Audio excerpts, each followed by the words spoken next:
अचानक मर गई। यमराज लेने आए। औरत ने यमराज से पूछा, आप मुझे स्वर्ग ले जाएंगे या नर्क? यमराज बोले, दोनों में से कहीं नहीं। तुमने इस जन्म में बहुत ही अच्छे कर्म किए हैं, इसलिए मैं तुम्हें सीधे प्रभु के धाम ले जा रहा हूँ।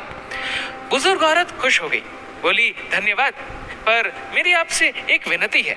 मैंने यहाँ धरती पर सबसे स्वर्ग नर्क के बारे में बहुत सुना है। मैं एक बार इन दोनों जगहों को देखना चाहती हूँ। यमराज बोले, तुम्हारे कर्म अच्छे हैं, इसलिए मैं तुम्हारी ये इच्छा पूरी करता हूँ। चलो, हम स्वर्ग और नर्क के रास्ते से होते हुए प्रभु के धाम चलेंगे। दोनों चल पड़े। सबसे पहले नर्क आया।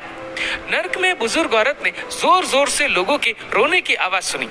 वहां नर्क में सभी लोग दुबले पतले और बीमार दिखाई दे रहे थे। औरत ने एक आदमी से पूछा, यहाँ आप सब लोगों की ऐसी हालत क्यों है?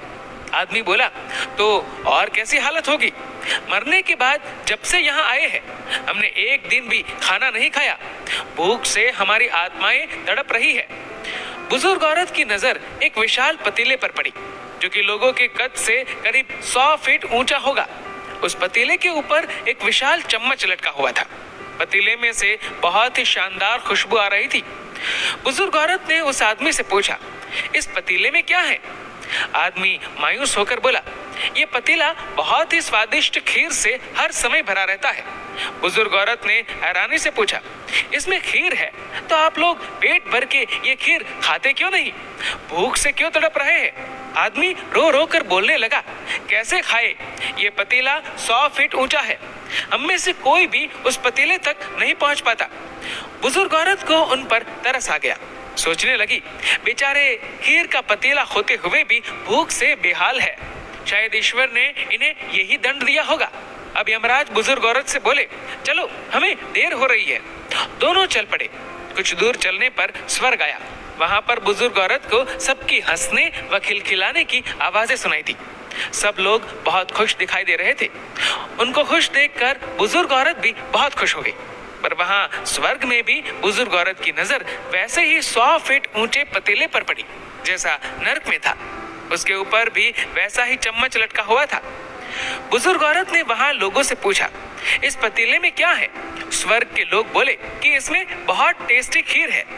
बुजुर्ग औरत हैरान हो गई। उनसे बोली, पर यह पतीला तो 100 फीट ऊंचा है। आप लोग तो इस तक पहुंच ही नहीं पाते होंगे। उस हिसाब से तो आप लोगों को खाना मिलता ही नहीं होगा।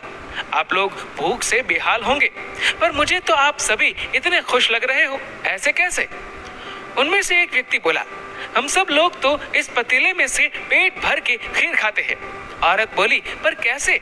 पतीला तो बहुत ऊंचा है। व्यक्ति फिर बोला, तो क्या हो गया? पतीला ऊंचा है तो यहाँ पर कितने सारे पेड़ हैं। हमने इन पेड़ों की लकड़ी ली, उसको काटा और एक विशाल सीढ़ी का निर्माण किया। उस लकड़ी की सीढ़ी के सहारे हम पतीले तक पहुँचते हैं और सब मिलकर खीर का आनंद लेते हैं। बुजुर्ग औरत यमराज की तरफ देखने लगी। यमराज मुस्कुराए और बोले, ईश्वर ने स्वर्ग और नर्क मनुष्यों के हाथ में ही सौंप रखा है। चाहे तो अपने लिए नर्क बना ले, चाहे तो अपने लिए स्वर्ग। ईश्वर ने सबको एक समान हालातों में डाला है। उसके लिए उसके सभी बच्चे एक समान हैं। वो किसी से भेदभाव नहीं करता। वहाँ नर्क में भी पेड़ पौधे सब थे, पर वो लोग खुद ही आलसी है। उन्हें खीर हाथ में चाहिए। वो कोई कर्म नहीं करना चाहते, कोई मेहनत नहीं करना चाहते, इसलिए भूख से बेहाल है। क्योंकि यही तो ईश्वर की बनाई इस दुनिया का नियम है। जो कर्म करेगा, मेहनत करेगा, उसी को मीठा फल खाने को मिलेगा। स्वर्ग के सपने छोड़ दो, नर्क का डर छोड़ दो। बस आपकी वजह से किसी का दिल ना दुखे, इतना सोचो। बाकी सब कुदरत पर छोड़ दो। दोस्तों, इस वीडियो को लेकर आपकी क्या राय है, नीचे कमेंट करके जरूर बताएगा। और अगर आपको वीडियो अच्छा लगा हो तो इस वीडियो को लाइक करेगा, शेयर करेगा ज्यादा से ज्यादा लोगों तक। और ऐसे ही और भी इंस्पिरेशनल वीडियोस के लिए सब्सक्राइब करें हमारे यूट्यूब चैनल को और फेसबुक पर फॉलो करें हमारे पेज को। धन्यवाद।